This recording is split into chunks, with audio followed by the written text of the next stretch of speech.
SolveYourTech.com, your source for how-to guides and tutorials. Your iPhone has some interesting text message effects that can get triggered when you use specific words.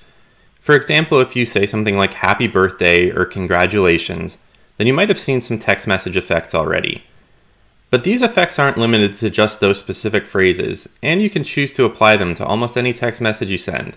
So let's jump into this video and see how we can send confetti on your iPhone. To send confetti on an iPhone 13, you just need to open the Messages app, then open the conversation with the person to whom you would like to send the confetti. You can then type whatever message you want to send, and then you can tap and hold on the arrow button to the right of that text message. That brings up this screen, and you can switch between a bunch of different effects by tapping the different tabs at the top of the screen and then swiping to the left. If you swipe to the left a few times, you'll see that you have that confetti effect.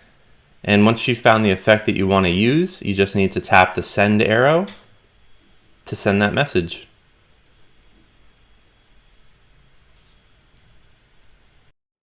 Make sure to like this video and subscribe to our channel to see more tech guides like this one. For additional information on this topic and to read the entire article, click the link in the description to visit solveyourtech.com.